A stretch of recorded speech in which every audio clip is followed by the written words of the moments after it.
Good afternoon students. सो साडा जिहड़ा अज दा फस्ट टॉपिक है वो है कैपेसिटेंस।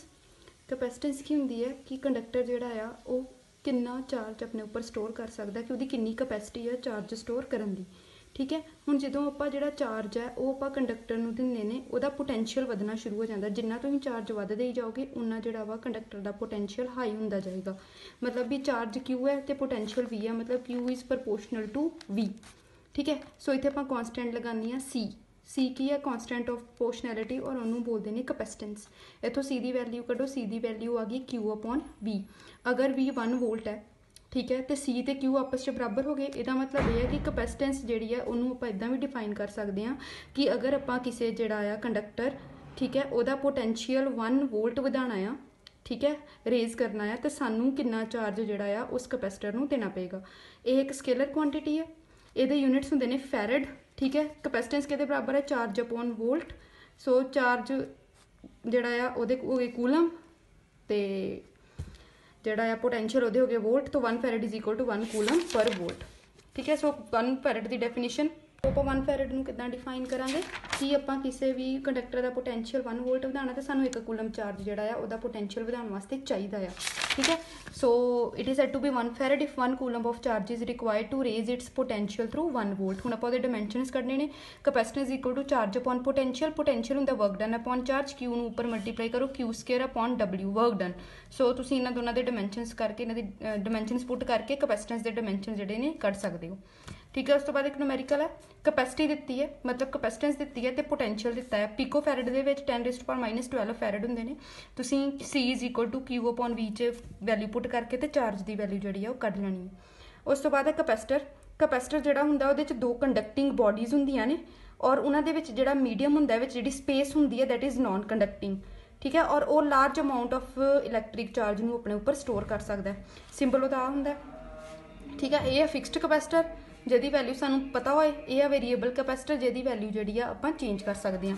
हुण इहदा पर्पज़ की है, ये चार्ज स्टोर करने वास्ते यूज़ किया जाता और ये इलैक्ट्रिकल एनर्जी की फॉर्म च चार्ज स्टोर करता। यूजिज ये हर जगह होंगे ने।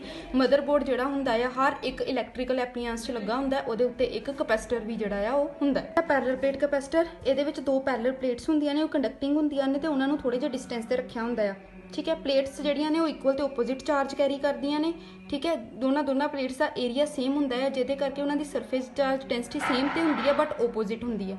ठीक है, तो प्रिंसीपल की है कि किसी भी चार्जड कंडक्टर की अगर आप कैपेसिटेंस बढ़ाना चाहते हैं तो आप लगे की करके लैके आवांगे, एक अनचार्जड कंडक्टर लैके आवांगे तो जो अनचार्जड है उन्होंने जोड़ा आप अर्थ कर देना है।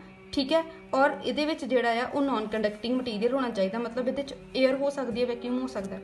ठीक है, हुण इह की होएगा आप जो इनू लागे लैके आवांगे इत्थे इंडक्शन होनी शुरू होएगी। ठीक है, ये पॉजिटिव चार्ज के करके ये अंदर वाले पासे नैगेटिव चार्ज की इंडक्शन हुई, बाहरले पासे पॉजिटिव की हुई। हुण नैगेटिव ये पोटैंशियल को घटाने की कोशिश करेगा क्योंकि पोटैंशियल जी है वो स्केलर क्वांटिटी है।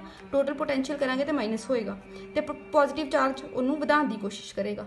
ठीक है, हुण की है आप चाहते हैं पोटैंशियल वधे, इस करके आप की करांगे पॉजिटिव चार्ज को अर्थ कर देंगे तो नैगेटिव चार्ज जोड़ा वो ये पोटैंशियल को घटा देगा। तो यदा पोटैंशियल मैक्सीमम करने लई तुसीं इहनूं होर चार्ज जोड़ा वो दे सकते हो। मतलब कि अगर तुसीं किसी कंडक्टर की कैपेसिटी को बढ़ाना है तो वो लागे एक अनचार्जड कंडक्टर लै आओ, तो जो सिस्टम बनता है पूरा उन्होंने बोलते हैं parallel plate capacitor. Next topic है capacitance of parallel plate capacitor. ये आप 2 प्लेट्स लै लिया ने। ठीक है, वो एक जी प्लेट है ए प्राइम है, दूसरी बी प्राइम है। ए प्राइम ते चार्ज है प्लस क्यू, बी प्राइम ते चार्ज है माइनस क्यू। वो सरफेस चार्ज डेंसिटी होगी प्लस सिग्मा, वो होगी माइनस सिग्मा, और जोड़ा उन्होंने डिस्टेंस है वो है डी। हुण जो इलैक्ट्रिक फील्ड है on the surface of conductor आप कढ़िया होया सिग्मा अपॉन एप्सिलॉन नॉट। सो ये अंदर जोड़ा होएगा इलैक्ट्रिक फील्ड वो होएगा सिग्मा अपॉन एप्सिलॉन नॉट। ठीक है, सो ई दी वैल्यू आ गई सिग्मा अपॉन एप्सिलॉन नॉट। हुण इलैक्ट्रिक फील्ड ते पोटैंशियल च रिलेशन है E is equal to D V upon D R. Potential difference मान लो इन्होंने दोनों प्लेट्स चा वी, तो डिस्टेंस कितना है डी। सो इस करके E is equal to V upon D आ जाएगा। ठीक है, और वी के बराबर है ई इंटू डी। ठीक है, इतों वैल्यू कड्डी है। ठीक है, उस तो बाद इतने ई की जगह पर आप ई दी वैल्यू जी पुट कर देनी है सिग्मा अपॉन एप्सिलॉन नॉट। हुण इत्थे ई दी वैल्यू पुट करो sigma upon epsilon not, sigma की जगह पुट करो charge upon area surface charge density. Sigma की वैल्यू पुट करने तो बाद तुहाडे कोल पोटेंशियल की वैल्यू आ जाएगी। हुण जिहड़ा कैपेसिटेंस है वो हुंदी है चार्ज अपॉन पोटेंशियल। इत्थे पोटेंशियल की वैल्यू पुट करने तो बाद क्यू नाल क्यू कैंसल हो जाएगा तो आंसर आ जाएगा A epsilon not upon D. हुण इत्थे एयर है, हुण अगर आपां इत्थे एयर की जगह तो कोई मीडियम फिल कर दिए, कोई डाइलैक्ट्रिक फिल कर दो, कोई कंडक्टर फिल कर दो, ठीक है पूरी तरह, तो फिर की होएगा, फिर एप्सिलॉन नॉट जो एप्सिलॉन चेंज हो जाएगा। अगे एक न्यूमेरिकल है उस तुहानूं कैपेसिटेंस दी है 2 farad, distance between plates that 0.5 metre change कर लो पहले सेंटीमीटर में।